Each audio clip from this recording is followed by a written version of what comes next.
what prompted you guys to put it on YouTube? That was me. Why? I will take credit for that Yeah, because but- I came out to move. I moved out. So I moved out here with these guys so Nick and Brian live in this apartment. So I moved in here and we had a recorded version of it, that we just liked to have. And I was like, you should just put it on YouTube, see what it does. And also, mainly, like, a lot of friends couldn't even see the show because they were busy or they couldn't get in. So we just wanted a way to show it to people, just to show our friends and family. And then within 2 days, it went bonkers, and it was crazy, and it was all over the place. And we had to, kind of pull it back. And, once it started getting attention, we, started worrying, man, we should really, make sure we're doing the right thing here. Keep in mind, it's a lot harder than just put it on YouTube. Oh, yeah. Because I all alone, because everybody went to LA, had to edit it, which was one of the hardest things I've ever done. Matt edited it the took entire so thing. long. Yeah. And there's so much to editing, especially when you're doing something on film. Like, people are like, why are people laughing at this part? You have to realize that when you're in an audience, there's so much going on in front of you that you could be looking at the pianist who's doing something really funny, but the camera is like a close-up on, like Draco. So, the camera gets to decide what you hear and listen to. Yeah, I had to decide Yeah, that, so Matt did all of that from 3 cameras and ultimately 9 hours of footage because it was 3 hours per camera. That's So Matt had to go through that. It turned out really well. Thank Matt. Yeah, that's all Matt. Thank you. So we just thought it would be funny to put up there, and something we want to make clear to people is that we were not ever approached by Warner Brothers or any of the big wigs when we initially took it down. We didn't realize it would be as popular as it was, and so when it did, we wanted to just make sure that we were doing things right, and we consulted a lot of people, and we've had a lot of positive guidance throughout all this to make sure that everything is okay. And so that's how we've been playing. Just wanted to be. And you didn't expect it to take off like it has, did you? I'm sorry. Say it again. You never expected it to take off like it has, like. No, not at all. For everyone to. Yeah. Not even. I remember. No, you can go. Oh, not even in the slightest, because I just put it up mainly for the cast and their families. Mm-hmm. And I was like, man, if any Potter fans see this, they're probably going to hate it.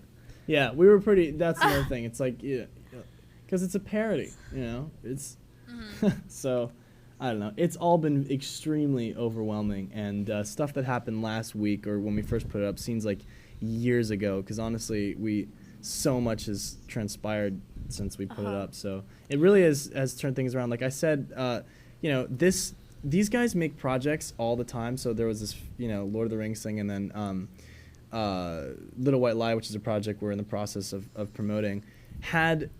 It's been a blessing because had we not put it up on YouTube, it would have just been a story. It would have never seen the light of day by anybody else other than the people who were in it or people who saw it in Michigan.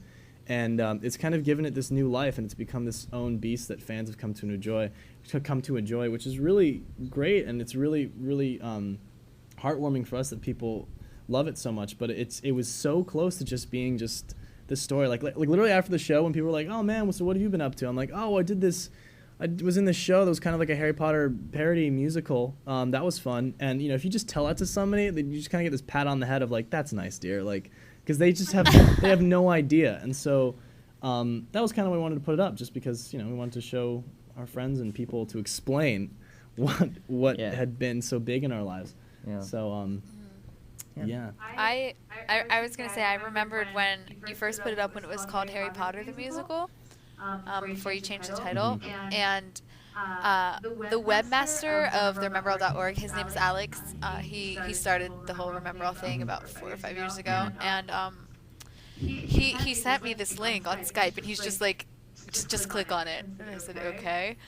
And I just watched the first one, and I was like, oh my gosh, this is amazing. And we just started like watching all the videos and just talking about them. Well, I'm glad you enjoyed it. That's awesome. Thanks. Awesome. And we actually made a news post on our website right when it first came out, telling all of our fans to go look. Oh, well, thank you so much. Thanks. We've got a lot of, like I said, the first 2 days was crazy. Like, we got tons of press that we would have never expected. And, it's been really difficult because we've tried to be as in touch with our fans as possible. But like I said, we're new to this. You know, we're really trying to update people, and these people. And you're all famous now. Not really. Not really famous, No, please. no.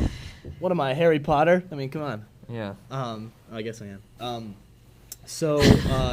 I mean, you know, on like Twitter and, you know, YouTube and all this stuff, we're trying to really keep up with these fans that are so savvy on the internet and, like, you know, are always expecting updates. And we really, really want to, you know, keep in touch and tell them what's going on. But we're trying to figure out our own stuff in our own lives. You know, we're kind of fresh out of college, you know, unemployed, or at least I am. People that are just like trying to get our lives going, and it's really tough.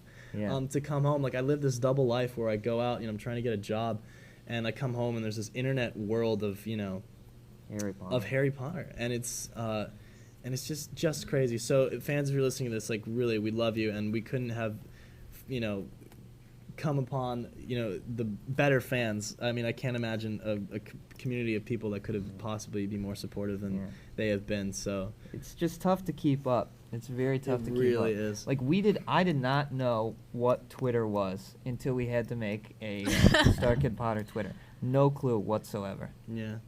So. And I still am very hazy about it.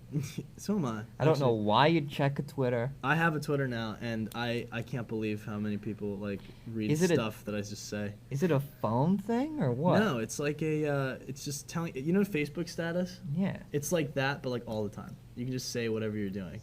So it's like it's just It's Facebook. a cool way to keep in touch with like a community. I think that way, because people feel in touch with you. That's basically what a lot of these social networking things on the internet are, is just a way to feel connected to somebody, which is totally cool, because we want to be in touch with our fans because they are so awesome. So totally awesome. Totally awesome. Yeah. Oh, by the way, can I just say a little something? Okay, so I say totally awesome anyway, like all the time. I wrote that song, so obviously it's in there because I wanted to put Shards of Me in that song. And so now it's become like this thing where anytime I say it, people are like, huh? Yeah, catchphrase. Harry Potter, No, man, that's just how I explain stuff, man. Yeah. But at the same time, it is very flattering, and it's fun. But like boss. I say stuff's boss all the time. All these like things that we just say are becoming kind of these internet catchphrases, and it's really nutty. Like, if you watch Little White Lie, there's an episode where the character I play, Toby, you know, I was just paraphrasing, so I went into my natural vernacular, which was totally awesome. Yeah, he says that's I totally say that awesome. song was totally awesome, and so many fans have like commented on, like, oh my god, they said it. Like, they're referencing Harry Potter. I'm like, nope, that just was made that's 2 years that before was Harry made Potter. 2 years before Harry Potter, and that's just me being me. But thank you for noticing. One of the people that podcast with me was wondering if you guys were going to make any merchandise, because he said he wanted they wanted a T-shirt that said "Totally Awesome" on it with the Harry Potter musical. We're working on it. We really don't know if we can. We don't know. Yeah, we're checking if we can or not. So we're working on it. I mean, we would love to. I mean, man, if that'd be great. I mean, if we did, it would all be like, because I'm very picky about shirt designs. It would be all like the most obscure stuff that vaguely, like vaguely does the references the show, but it's very clever. Very clever. But that's what they do a lot with like the Broadway T-shirts, right? Yeah, that's true. I mean, it's like all from referential. From Young Frankenstein, the musical, they had like a shirt that says Abby Normal, whereas like nobody, if you didn't know Young Frankenstein, you wouldn't know that. You know, it's funny you say that, because was Frankenstein public domain? No. Frankenstein is, yeah. Okay, so never mind. So Young Frankenstein is cool.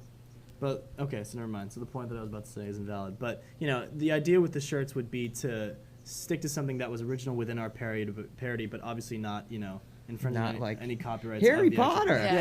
We're not going to do that. Absolutely absurd. But there's a lot. Like, you could put Totally Awesome. Totally Awesome, Pig Farts. We have a lot of ideas, so we would love to do it. The cool thing is, you know, we've started this kind of production company called Starkid. If you can see the Starkid Productions, you can see the sort of logo on one of our videos.